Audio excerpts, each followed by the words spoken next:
Alright, if you clicked on this video, you're probably having trouble with your drum brakes. So I'm going to show you the do's and don'ts. And you notice that I had to cut this drum because the person that I'm working on this car watched a YouTube video and kind of tried it himself. But if you're going to do it, watch at least 3 or 4 videos so you can kind of get an idea who's right and who's wrong. Because a lot of times people who do change the brakes, they kind of don't know what they're doing. It's either their first time or they don't experience these problems.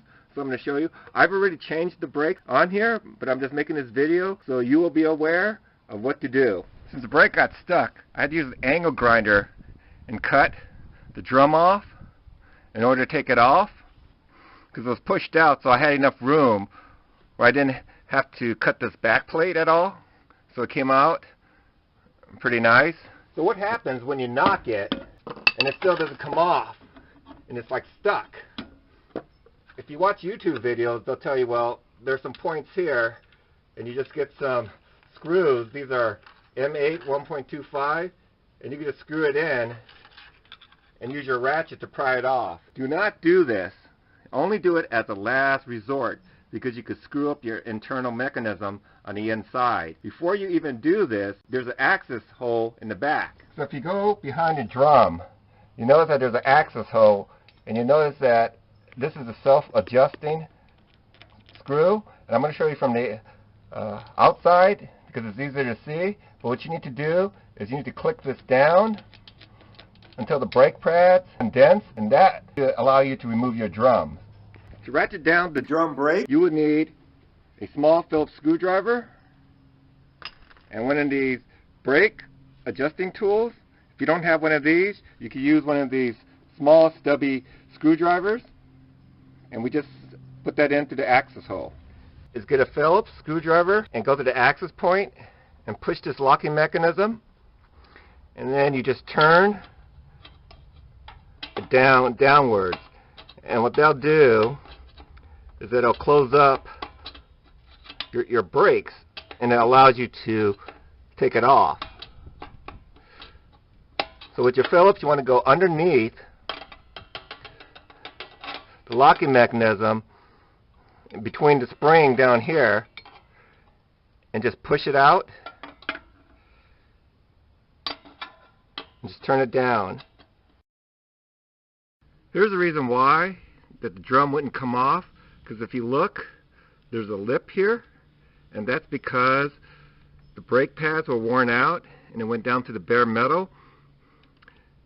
And if you use those screws to try to pop it out without adjusting the automatic adjuster to bring the brakes in, they get caught up here. And if you use the screw holes, what you're doing is you're pulling the drum and then you're pulling everything with it, and it's going to damage your internal mechanism inside your drum brake. It damaged the wheel cylinder, it damaged the auto clicking mechanism, and it also bent the 2 brake holders on the bottom over here. So all you have to do on that one, you can just turn it down. You are going to have to get new parts for the wheel cylinder and also for the auto adjuster. To give you an idea of what's happening, these brake pads are rubbing against your drum, and if you didn't adjust the automatic adjuster, these brake pads are pressed firmly against there, and because of that lip, it won't come off. So if you use the 2 screw holes, you're just going to damage everything. So the first thing that you need to do is, before you try to attempt to use those screws, is to bring in these brake pads so that way the drum would just come off. Looking at the brake pads, notice that it bent right here. It also bent up here, which caused damage to your auto adjuster as well as your wheel cylinder. Here's what happened to the wheel cylinder. I took the seals off just to get a better visual. It damaged up here, and it's also bent. So this has to be replaced. But it also damaged your auto adjuster. See how it's all bent? So that one has to be replaced as well. The good news is that these aren't that expensive. If you go to your local auto part store, they're about $20, $20–$30. And this is about $20. So the damage is minimal in terms of money. But it's a good learning experience that you get from the video. And just be careful not to use those two screw holes to remove your drum brakes. Your brakes should never get to this point. See how the brake pads wore off and all you see is the metal part of it? And that's what's causing the drum brake to have that lip. You should have your brakes checked out at least annually or biannually. Make sure that they're safe. One way you could tell if your brakes are going out, you feel the pulsating movement, or it kind of feels like your brakes are warped every time you press on the brakes. Have them checked out because they can compromise your safety. If you're going to change your brakes by yourself, make sure you have the right tools. You could use alternate channel locks or a screwdriver or a needle nose plier. It just makes your life so much easier, and they don't cost that much. Make sure you get a brake spring plier, also adjuster, and also a brake spring washer tool. To remove the spring, you want to make sure that your brakes are compressed all the way in, and you're going to use your spring tool and a piece of wood, and you're going to put that on the disc brakes. I'm just going to grab this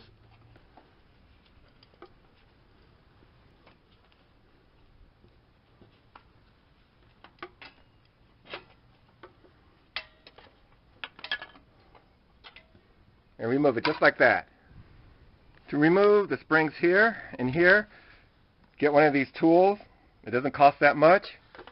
You just turn it until it lines off, and it pops off just like that.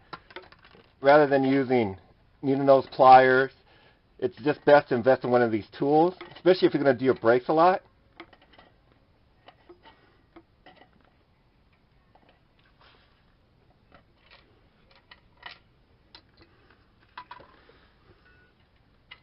And your brakes should just come off. There's a spring on the bottom. Make sure remove this this cable down here. That's for your parking brakes. To install the brakes, you want to put the one with the locking mechanism first. Make sure you slip the spring in, and the small side goes towards the locking mechanism.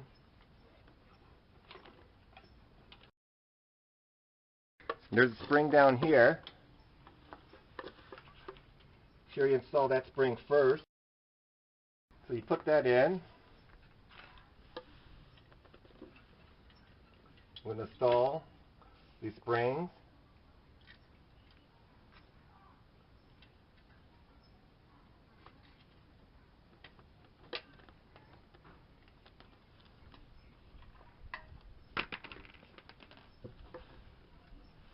Okay, check your spring so it didn't come out of place. Get your other brake, connect the spring. The spring should go underneath this metal piece here. Get your spring.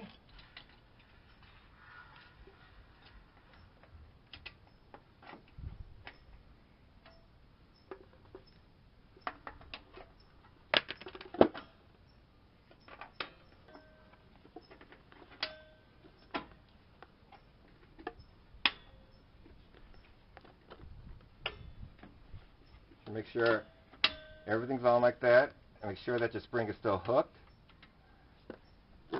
And what I like to do is get one of these bar clamps and clamp it down like that, because it makes it easier to attach the spring. Now I don't use this to put the spring back on. It's a pain in the butt.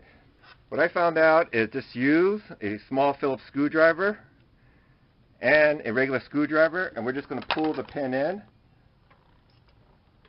You hold it from the bottom like that, and you stretch it.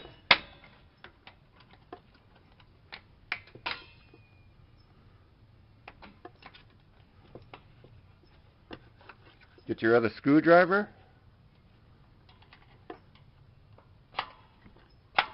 Push it in. And just pray for luck. So I'm going to grab the bottom spring, just like that, and take that out. Remove my bar clamp. And that's how you put the springs back on. Now, I assume that you watch the other YouTube videos and you find out where all the lube joints are. There's one here. You want to put in a locking mechanism both sides. You want to put on the brakes up here. You want to put them on the bottom down here.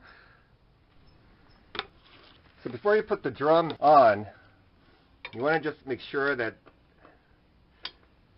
you have just enough space between the brake pads and the drum. Now, I tested it before, so that's why I'm just making small adjustments. And that's still too much play. So if you go on the reverse side, I'm actually moving this thing up, just to let you know. If you go from the rear side, remember, if you go down, that means that you're compressing the brake. Or, I don't know if compressing is the right term. You're moving these inward. I want to move them outward so they'll fit.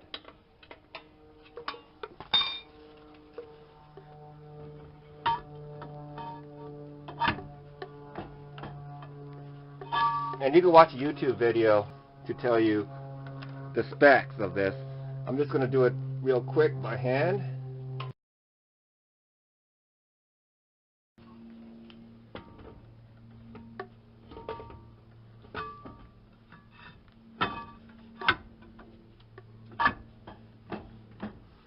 And then what I'm going to do, I'm going to use my parking brakes to adjust it. Every time you pull up your parking brake, what it does is that it makes that thing rotate around and it fine-tunes your Final brakes. step is just pump your brakes several times, and you should hear 7 clicks to 9 clicks.